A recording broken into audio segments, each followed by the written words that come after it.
Atención, iglesias y pastores. Radio Costa Rica pone a su disposición toda una plataforma audiovisual para que su mensaje llegue a miles de personas en Costa Rica y el mundo.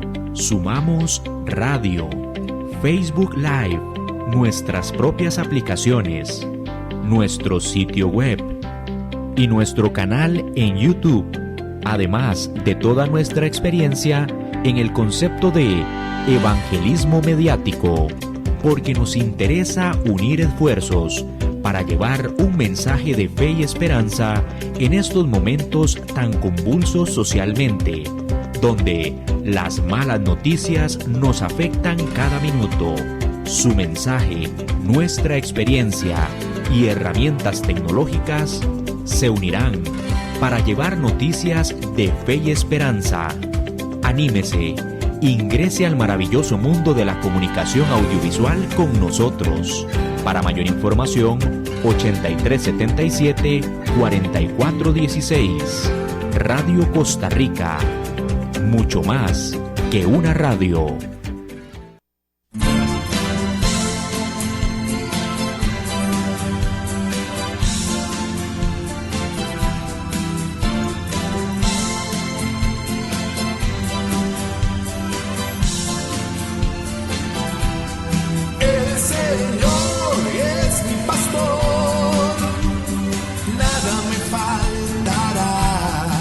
Buenas tardes a toda la audiencia, especialmente a aquellas personas que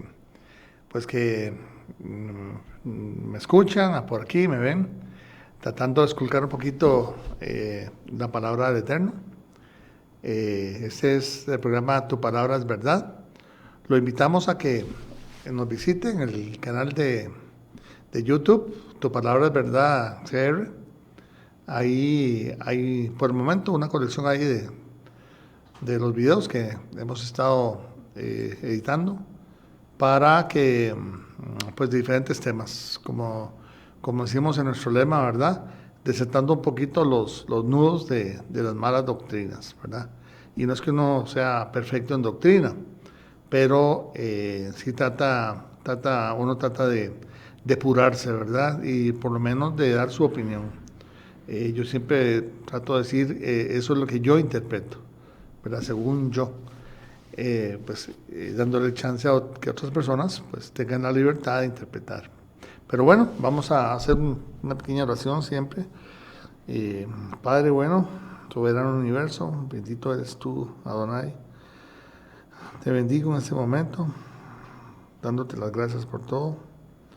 Y poniendo estas palabras que voy a hablar hoy, Padre, para que sea tu Ruach HaKodesh el que me guíe a toda verdad y que traiga luz y siembre en las personas que ven este programa una semilla de edificación, de duda a favor de tu verdad y también de confirmación, Padre, para aquellos que andan esculcando tu palabra. En el nombre de Yeshua, amén y amén. Muy bien, hoy vamos a ver una palabra, un tema que puede ser de moda. Yo creo que sí está de moda, por el papel que está jugando ahora Israel, obviamente ya en Medio Oriente, y la relación que tiene con la iglesia. Entonces el nombre del tema es la iglesia de Cristo, parte de Israel, es la iglesia del Mesías, parte de Israel, ¿verdad? Hay una marcada tendencia en el cristianismo a separar la iglesia gentil, ¿verdad? Le dicen, del pueblo de Israel, o sea, son dos distintos. O sea que un gentil no puede ser, ni debería ser pueblo de Israel, ¿cierto? Así piensan muchos. Pero vamos a desgranar y escuchar algo acerca de si esta afirmación es cierta o no. Bien, yo siempre leo el lema, ¿verdad? Que es Deuteronomio 30, 19, 20. Hoy te he dado a elegir entre la vida y la muerte, entre bendiciones y maldiciones. Ahora pongo el cielo y a la tierra como testigos de la decisión que tomes. Ay, si eligieres la vida para que tú y tus descendientes puedan vivir. Puedes elegir esta opción al amar y al obedecer y al comprometerte firmemente con Jehová tu Dios. Esa es la clave para tu vida. Y si amas y obedeces a Jehová, vivirás por muchos años en la tierra que Jehová juró dar a tus antepasados, Abraham, Isaac y Jacob. ¿Verdad? Siempre lo complemento con el Juan 14:21, palabra de nuestro Mesías. Dice, el que tiene mis mandamientos y los guarda, ese es el que me ama. Y el que me ama será amado por mi Padre. En Lucas 6:46 dice, ¿por qué me llamáis Señor, Señor? Y no habéis hecho lo que yo digo. Buena pregunta para todos. Bien, vamos a empezar con el tema, ¿verdad? Que es la Iglesia de Cristo, parte de Israel.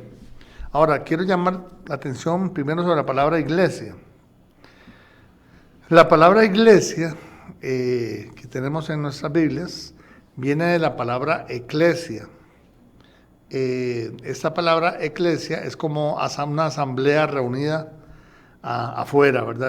Es una congregación, también es la otra. Y la gente cree que la iglesia es un concepto del Nuevo Testamento, pero en realidad no. Iglesia, como le digo, eclesia, fue la traducción que se le dio en la Septuaginta, la traducción al griego de la Biblia hebrea, allá en los años 300, ¿verdad? Allá ¿cómo se llama? En Alejandría. Y la palabra traducida es Kehilá o Cajal, ¿verdad? En hebreo, Kehilá o Cajal. Y iglesia, ¿verdad? Ahí fue introducida como traducción, ¿verdad? Entonces, cada vez que uno habla de iglesia, se refiere a esa Cajal. ¿Y cuál fue la primera Cajal? Aunque ustedes no lo crean, fue todo el pueblo reunido cuando el Eterno estaba entregando los 10 mandamientos y su ley, perdón, ahí en el monte Horeb, ¿verdad? Donde estaba Moisés recibiéndolos, el Eterno habló los 10 mandamientos, el pueblo escuchó. Esa fue la primera iglesia. Nada más para hacer notar que es un término que, voy a usar una palabra fuerte, ha sido como secuestrada, ¿verdad? Secuestrada por la iglesia de Jesucristo, ¿verdad? O la gente que rechaza, digamos, ser parte del pueblo de Israel. Pero ya lo voy a ir explicando, ¿ok? Bien, eso también, ¿verdad? Para no dejar inconcluso, eso está en Hechos 7:38, que es el Nuevo Testamento, ¿verdad? Donde dice, este es aquel Moisés que estuvo en la congregación en el desierto, con el ángel que le hablaba al monte Sinaí. En griego, ¿verdad? En el original, ahí en congregación dice eclesia, pero no lo traducen eclesia porque, claro, vendría una confusión ahí, ¿verdad? Entonces, adrede no usan eclesia, pero esa es la pura verdad. Bien, ahora sí vamos a definir qué es Israel. Y es que existen varias acepciones de Israel. Vamos a verlas, para ir aclarando. Primero, Israel como persona, ¿verdad? Israel como el hijo de Isaac, ¿verdad? Se llamaba Jacob. También Israel como descendientes de esa persona, ¿verdad? Como familia de Jacob, Israel. Y también como pueblo, como el pueblo que salió. Israel como nación y reino. Israel como las 10 tribus perdidas. Y antes de que estuvieran perdidas, también se le llamaba 10 tribus, ¿verdad? También Israel como el Estado moderno, ese que está saliendo en los periódicos. Ese es el Estado de Israel, reconocido por la mayoría de los estados del mundo. Tiene su asiento en la Organización de Naciones Unidas. Y bueno, ese es el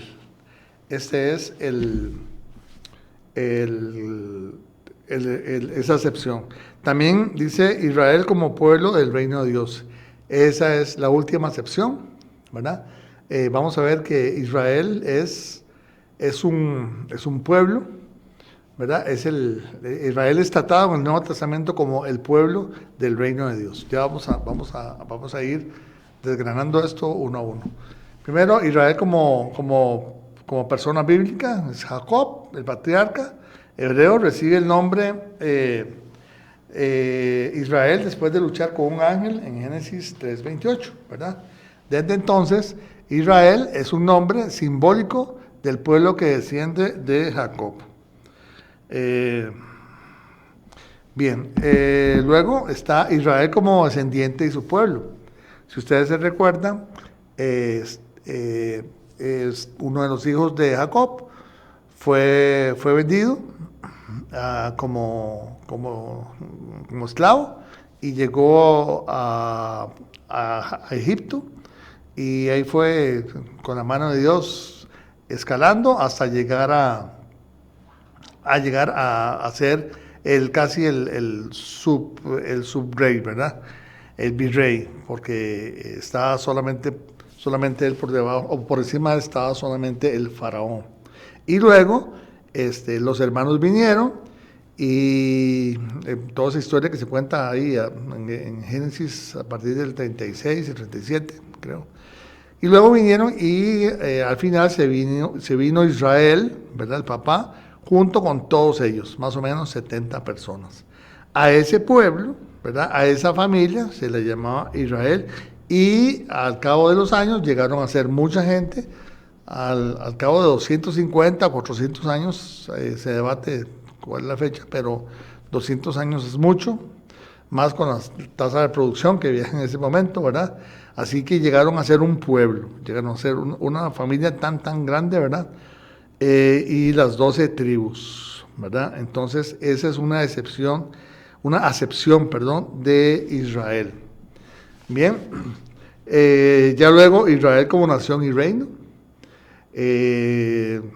Sabemos en la historia, ¿verdad?, que Israel salió, el Eterno lo sacó bajo la batuta de Moisés. Pasaron 40 años en el desierto, entraron a tierra prometida, ¿verdad? Ahí estuvieron 350 años aproximadamente, según se narra ahí en el libro de Josué y de Jueces, 350 años, hasta que, como nos cuenta el libro del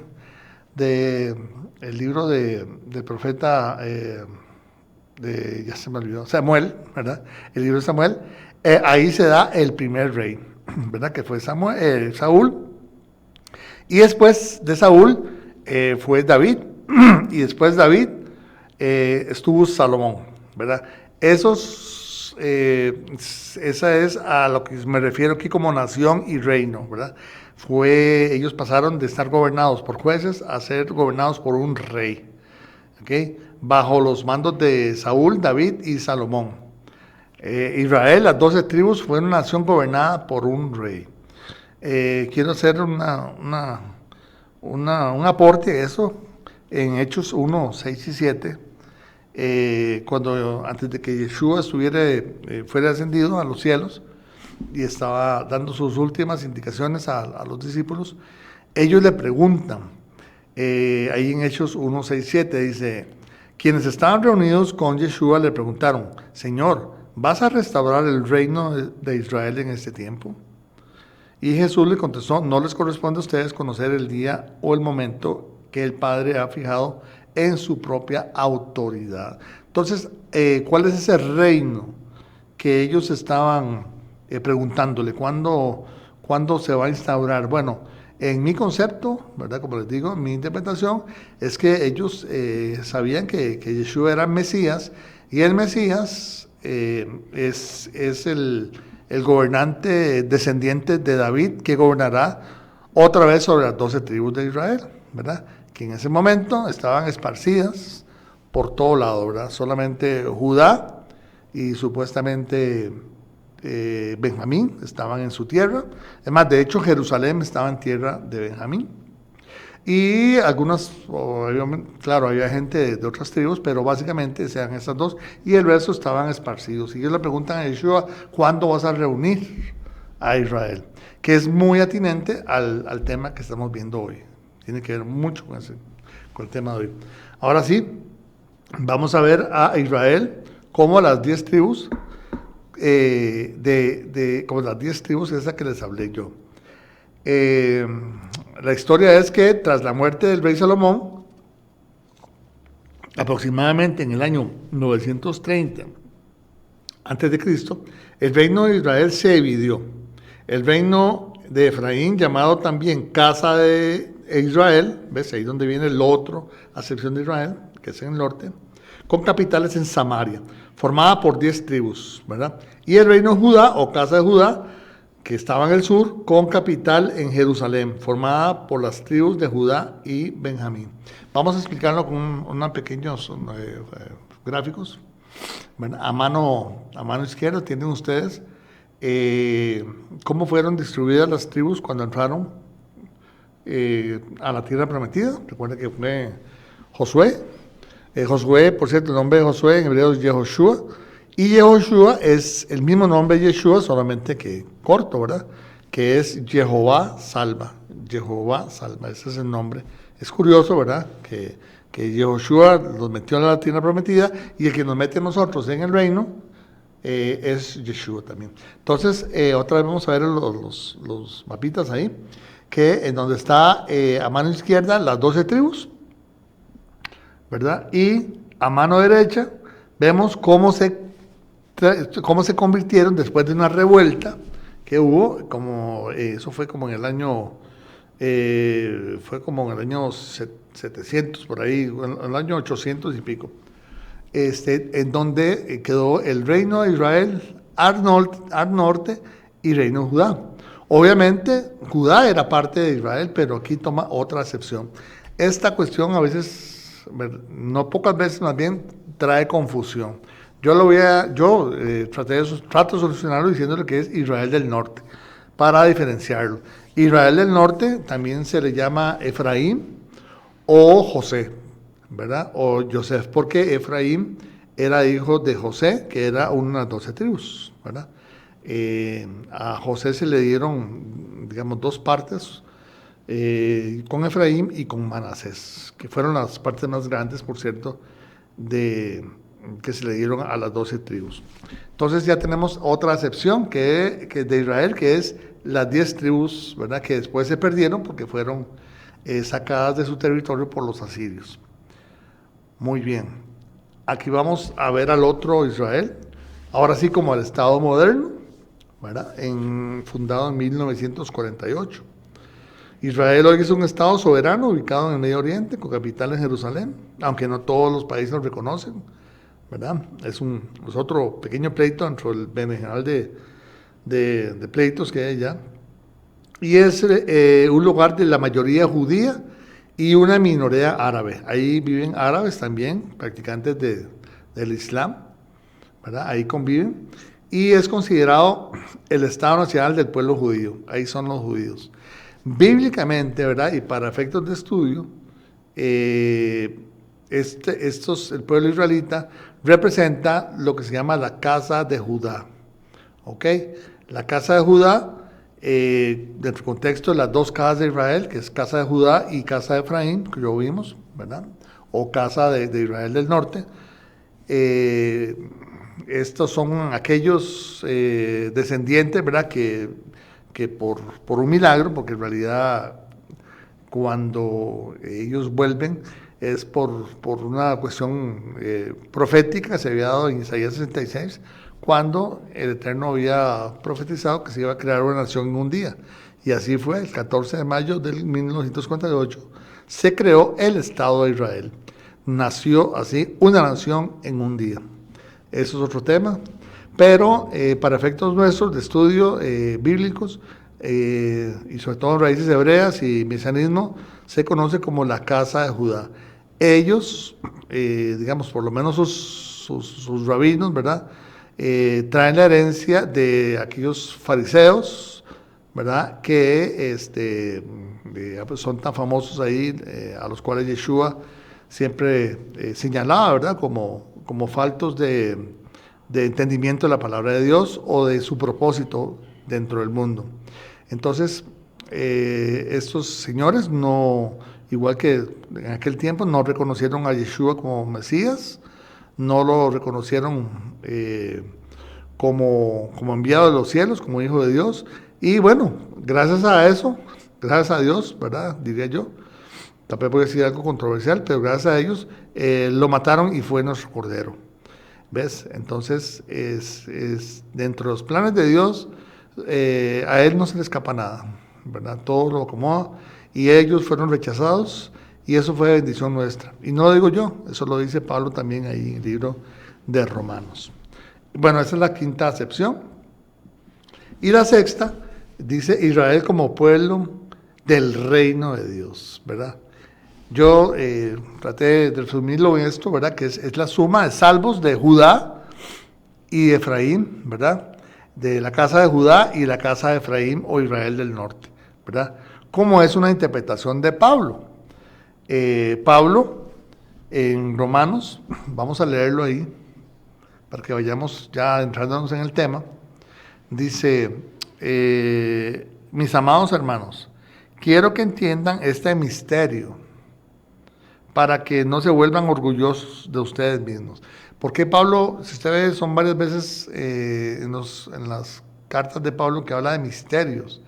Y es que Pablo, como saben, era un maestro de la ley de Dios, de los profetas. Él vivía estudiando, pasó no sé cuántos años estudiando. Estudió con Gamaliel, que en ese entonces era uno de los maestros más insignes, ¿verdad? Él era nieto de Gilel, que había nacido 50 años antes de Yeshua y se considera uno de los rabinos, no en ese entonces, sino de los maestros más importantes. Entonces, él vivía desatando también nudos, ¿verdad?, de misterio que había en la palabra de Dios. Entonces, por eso él habla de que él da a entender misterios que hay en la palabra, porque no solamente él sabía la Biblia, sino que estaba capacitado por el Espíritu de Dios para poder revelar esto.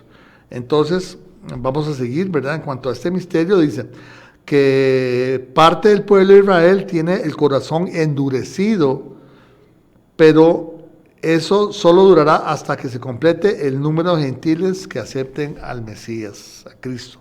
Es decir, lo que está hablando ahí es parte de Israel.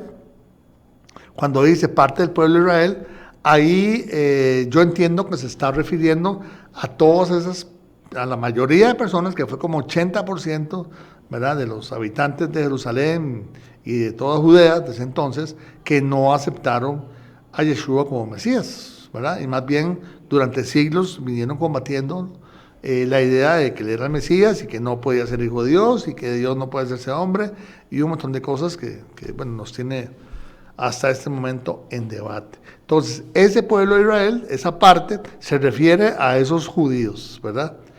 Porque después, vean ustedes, que dice, y entonces al final, y entonces todo Israel será salvo. Entonces, ¿cuál es ese todo Israel? Es difícil de entender a primera vista, porque dice dos Israeles, pero en realidad este segundo Israel se refiere a esta última acepción que yo vimos ahora, que es el pueblo que va a heredar el reino de Dios. Somos los herederos.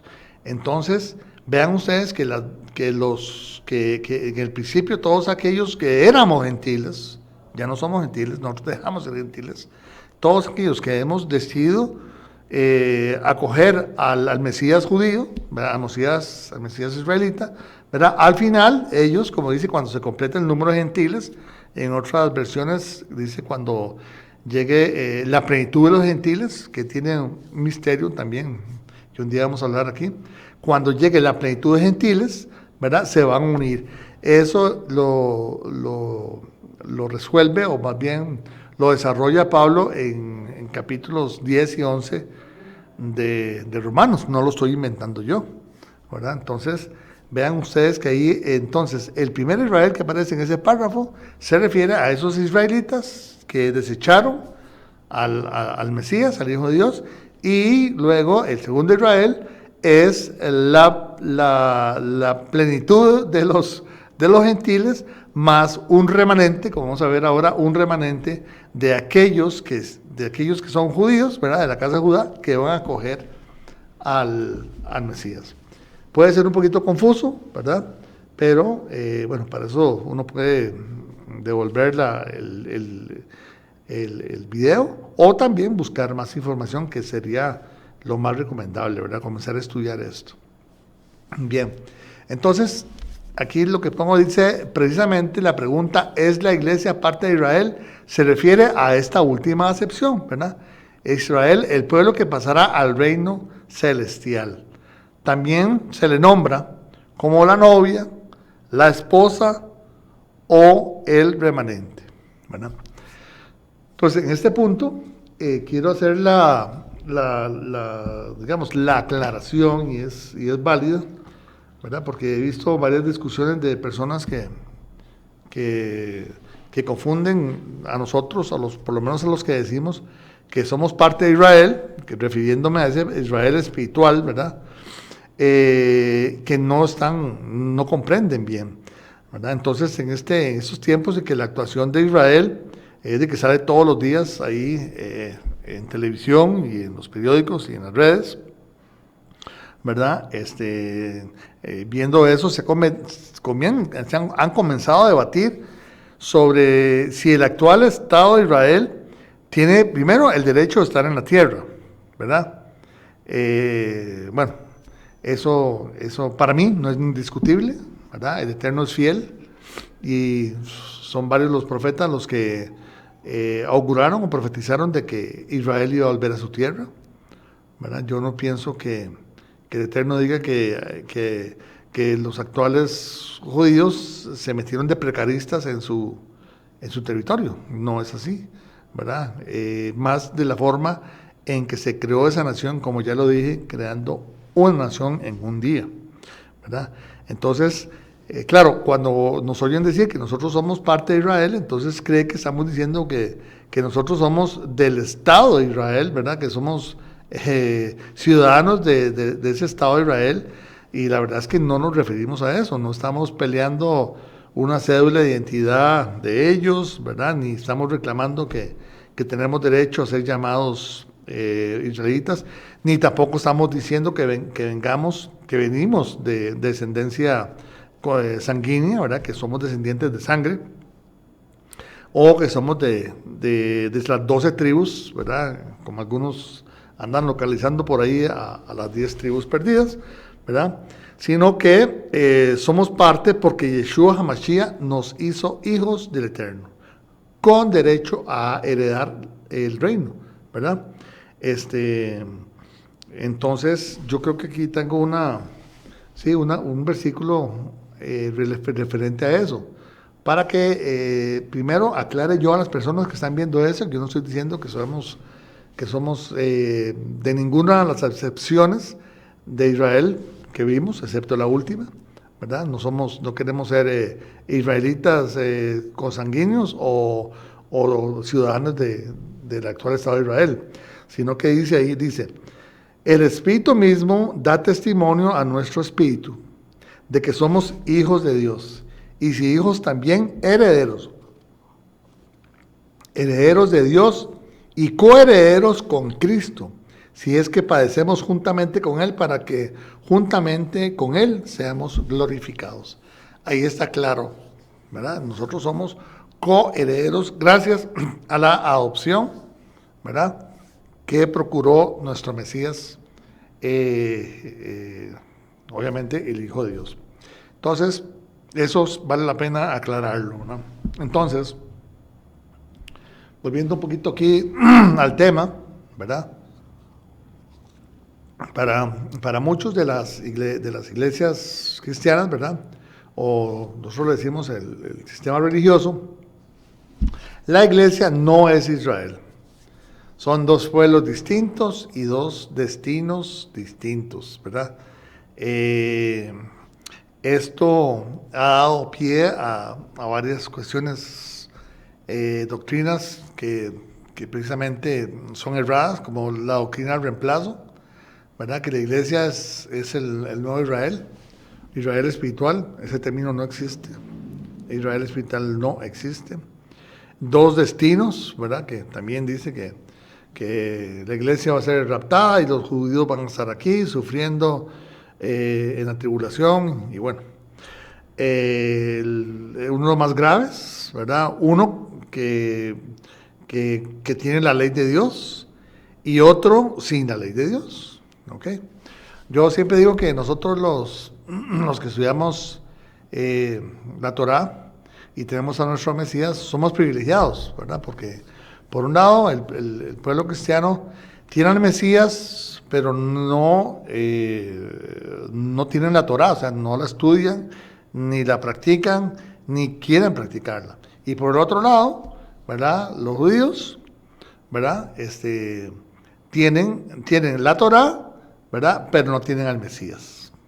Entonces, estamos como un delicioso sándwich, digo yo. Tanto, digamos, aquellos mesiánicos que venimos de gentiles, que éramos gentiles, y por el otro lado, los judíos que han aceptado a su Mesías, a Yeshua como Mesías. De hecho, aquí yo lo he mencionado antes, hay como 80,000, de 50,000 a 80,000 personas que en Israel, ¿verdad? Aceptan a Yeshua como su Mesías, estudiando la Torah. Ellos predican allá en el idioma hebreo moderno, ¿verdad? A las personas, todas los ciudadanos de allá, acerca de Yeshua. Y nosotros aquí, ¿verdad? Precisamente ese programa es para eso, para predicarle a todas las personas que por años les han enseñado que la ley de Dios está clavada en la cruz y que es una hasta maldición, le dice. Pero bueno, los dos estamos haciendo lo mismo, trabajando para la verdad del reino. Eso es básicamente. Entonces, esta diferencia entre la iglesia e Israel, además de eso tan grave que es sobre la ley, sobre la Torá, la ley de Dios, trae doctrinas de las más malas, ¿verdad? Que es que vemos como a un Dios castigador del Antiguo Testamento y a un Dios amoroso en el Nuevo Testamento, ¿verdad? El Dios del Nuevo Testamento es inclusivo, ¿verdad? En cuanto a que ya se borran las líneas entre lo que es pecado y lo que no es pecado. Él permite que lo bueno se le diga malo y que lo malo se le diga bueno, porque es amoroso. Ese es el concepto que se tiene. A eso ha llegado, ¿verdad? A eso, este error llega a esas consecuencias. ¿Ok? Pero la verdad es que hay una unidad. El Eterno siempre busca unidad. Me estoy acordando ahora una oración muy bella que hizo Yeshua ahí en los capítulos finales de Juan, cuando él ora al Padre y le pide, ¿verdad? Que así como ellos son uno, el Padre y el Hijo, que nosotros seamos uno con ellos.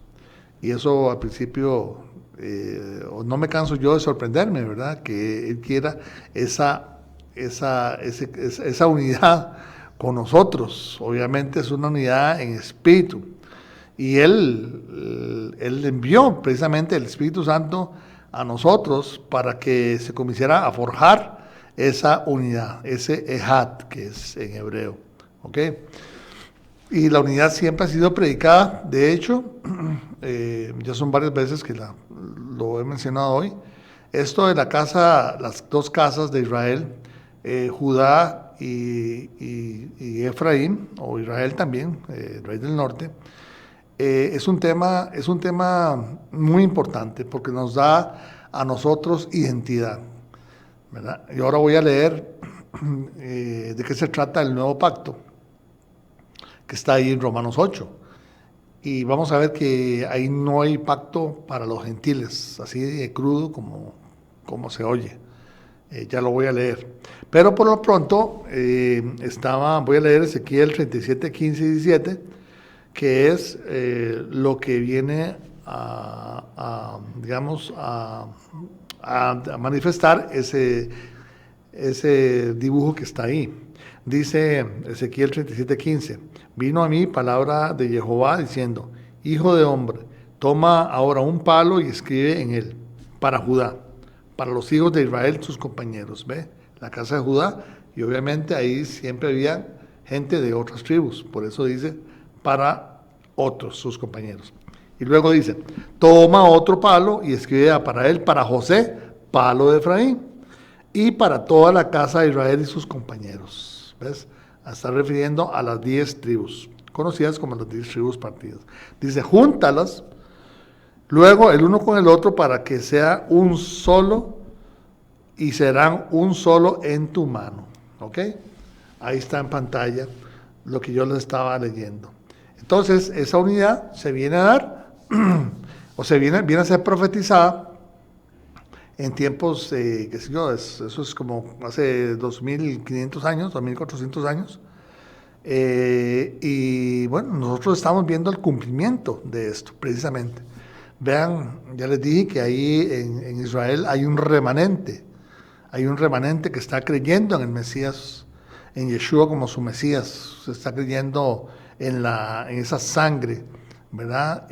Que fue derramada por el Cordero para el perdón de nuestros pecados. Y por otro lado, los otros que no han creído, ¿verdad? No tienen sangre, por eso es que quieren construir el tercer templo, para reiniciar los sacrificios de sangre.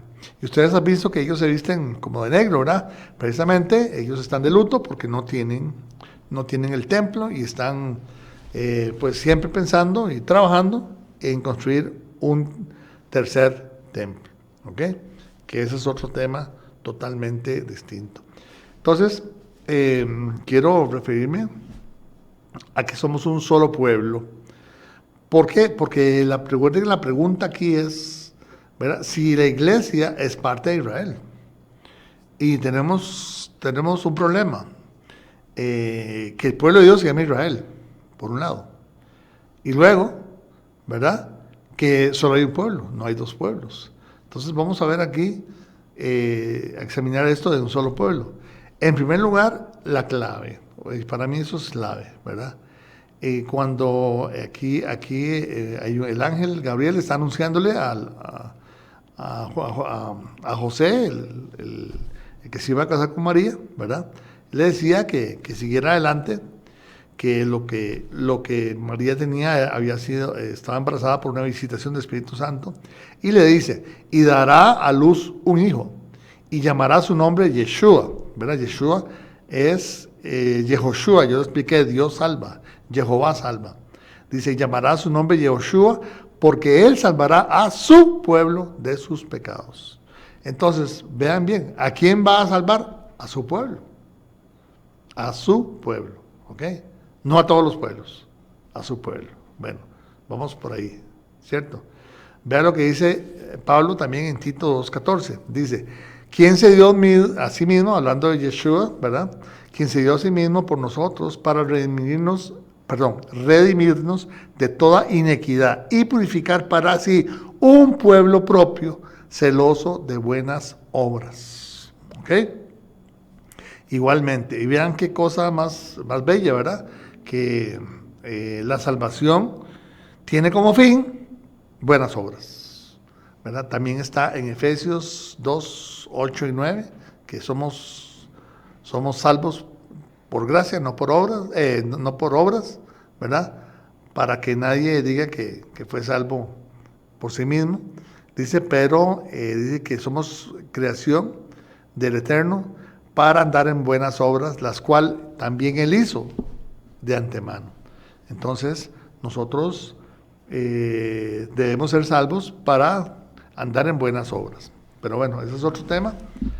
Y lo que quería resaltar es que sí hay un solo pueblo, ¿verdad?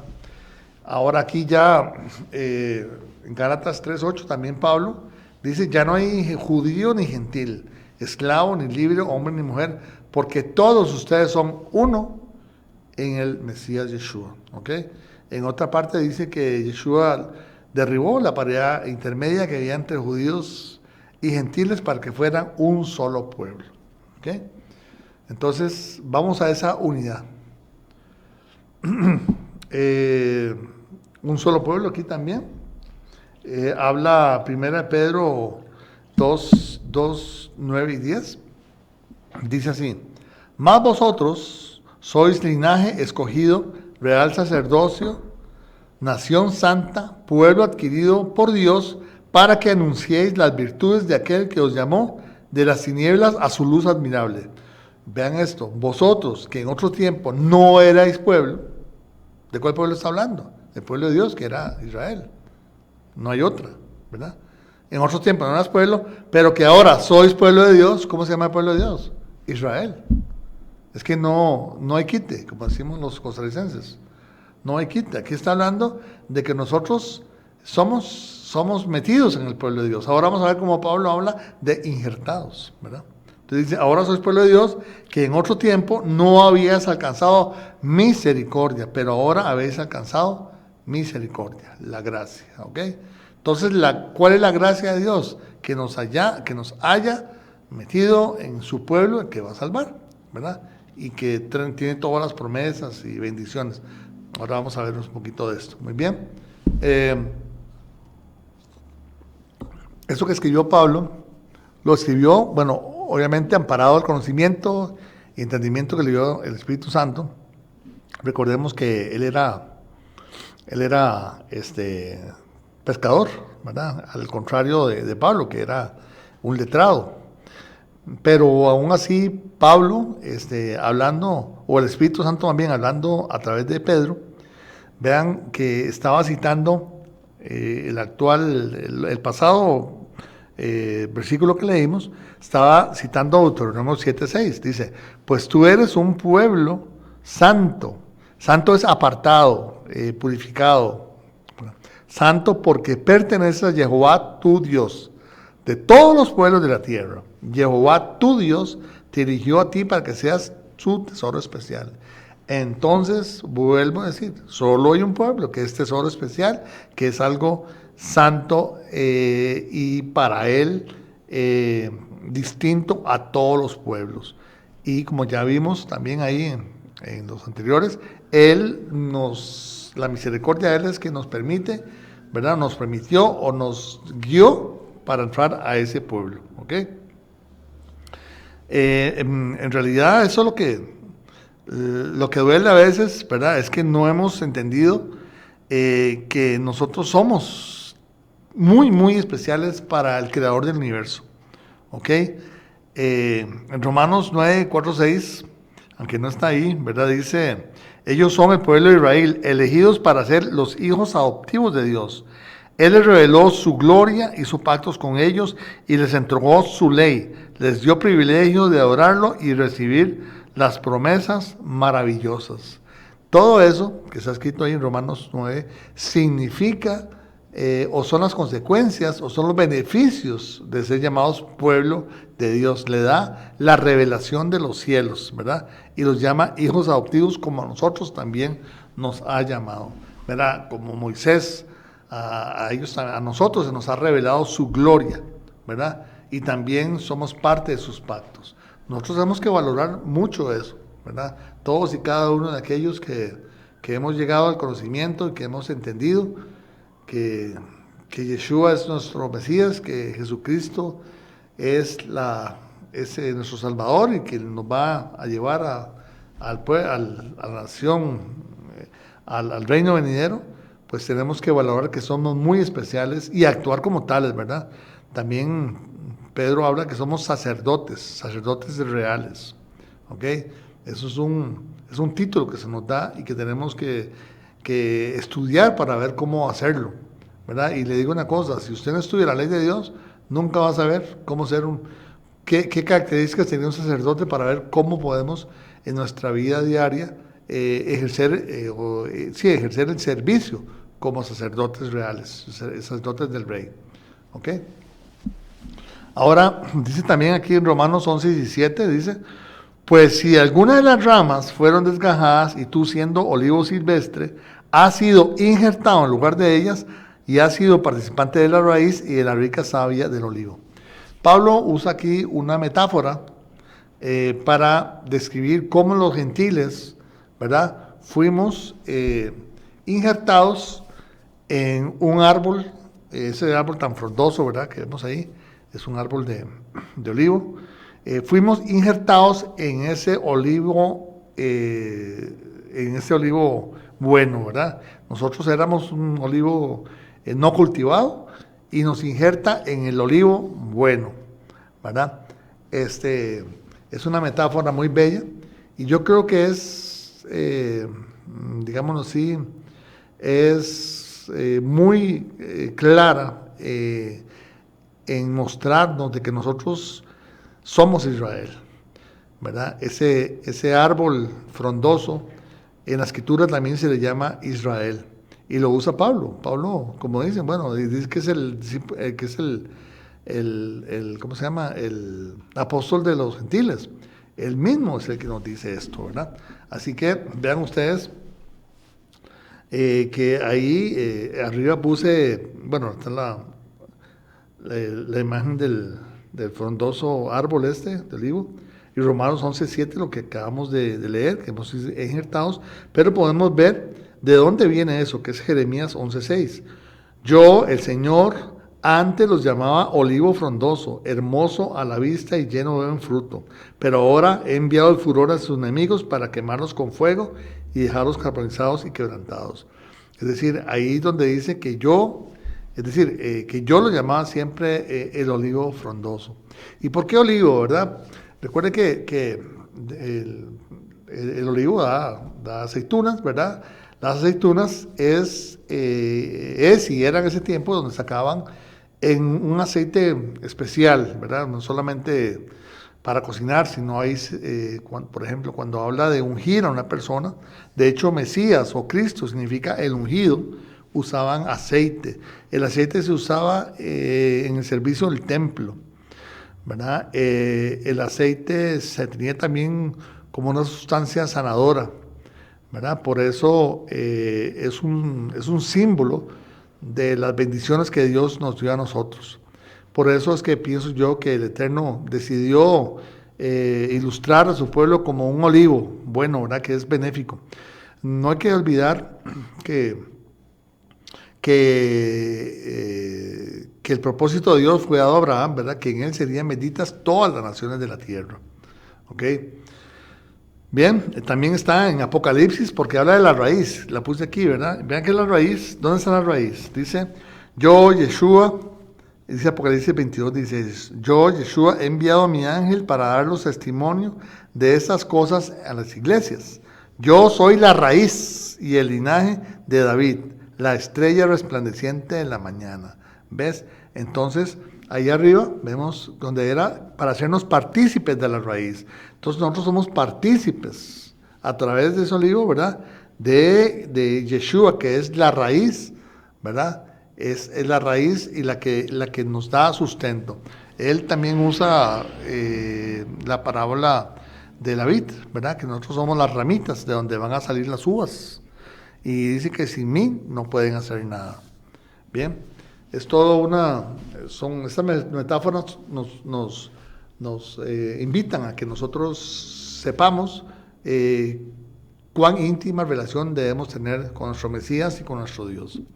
Otra cosa que habla sobre el redil, ¿verdad? Que también es un ejemplar sobre un solo pueblo, y cómo estamos ahí ilustrados también los que éramos gentiles. Dice, volvió pues, eso está en San Juan 10 y siguientes.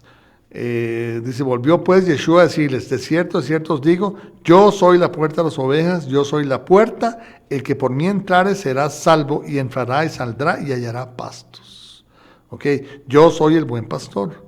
El buen pastor su vida da por las ovejas. Y las mías me conocen, así como el Padre me conoce, y yo conozco al Padre, y pongo mi vida por las ovejas. Y oigan atención en esto, dice, también tengo otras ovejas que no son de este redil, aquellas también debo traer y oirán mi voz y habrá un rebaño y un pastor, ¿verdad? Él había dicho que no había venido sino por las ovejas perdidas de la casa de Israel. Y aquí, en San Juan 10, dice que tenía otras ovejas. ¿Quiénes son ellos? Pues obviamente a aquellos, ¿verdad?, que hemos escuchado de ese Mesías judío y hemos acudido para aprender quién es el verdadero Dios de los cielos. ¿Ok?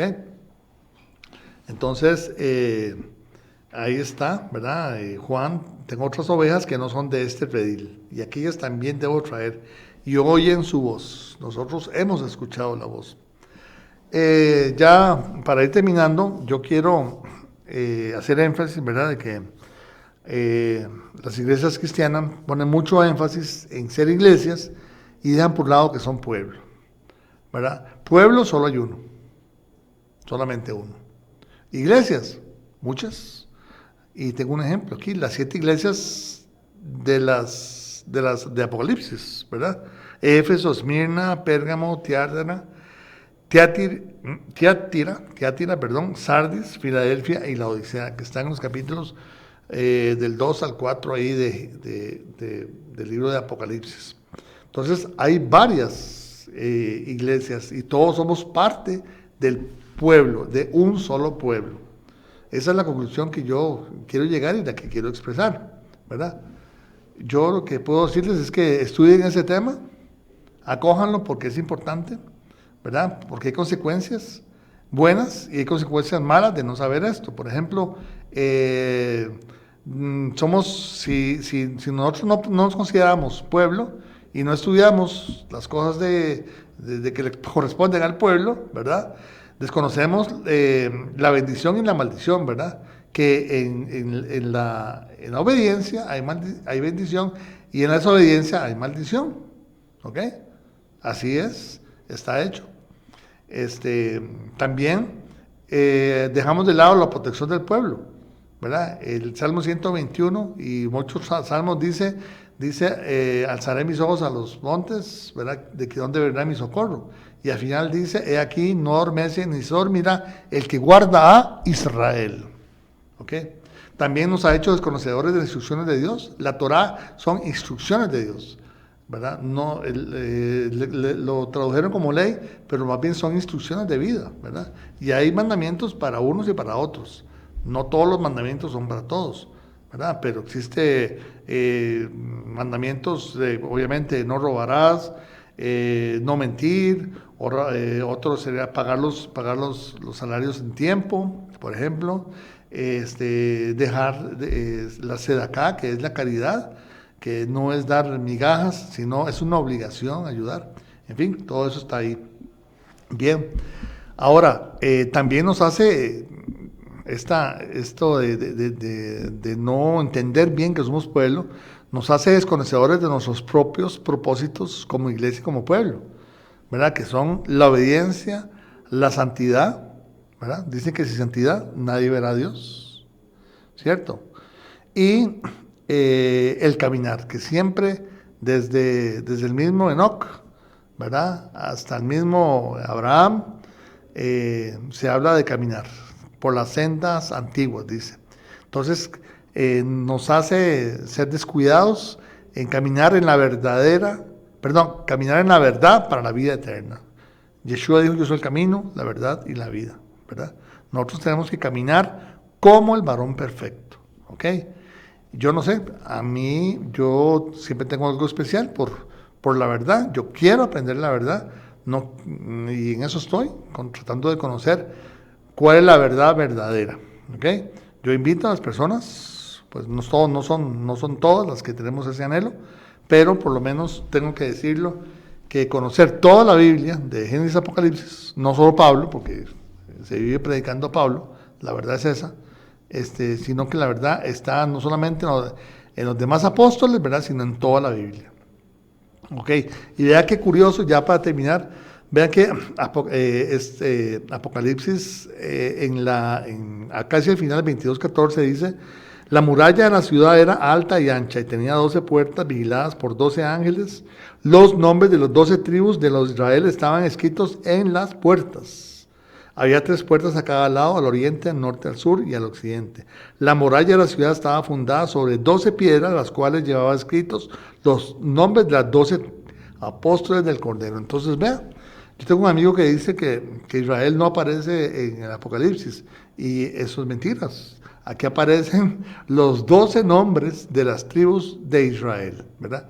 Es como si dijera en algún lado que no aparece el nombre de Costa Rica y aparecen nombradas las 7 provincias. Obviamente se está llamando Israel. Entonces, por eso le decía que es una cuestión de identidad. ¿Por cuál puerta? Si hay 12 puertas en la Nueva Jerusalén, ¿por cuál puerta iríamos a entrar? Eso es todo un estudio muy bonito, muy, muy bonito, ¿verdad? También dice Apocalipsis 21:17, no se permitirá la entrada a ninguna cosa mala, ni tampoco a nadie que practique la idolatría y el engaño. Solo podrán entrar los que tengan su nombre escrito en el libro de la vida del Cordero. Y los que están escritos en ese libro somos el pueblo y somos Israel, ¿verdad? Y ese libro existió siempre, ¿verdad? Que en Éxodo 32:23 dice, y Jehová respondió a Moisés, al que pecare contra mí, a este raeré yo, quitaré yo de mi libro. Bien, espero que haya sido de ustedes,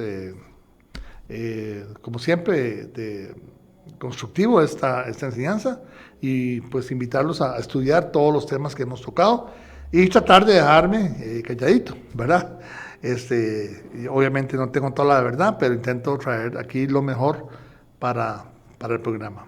Bien, les doy muchas gracias. En el nombre de Yeshua, saludos.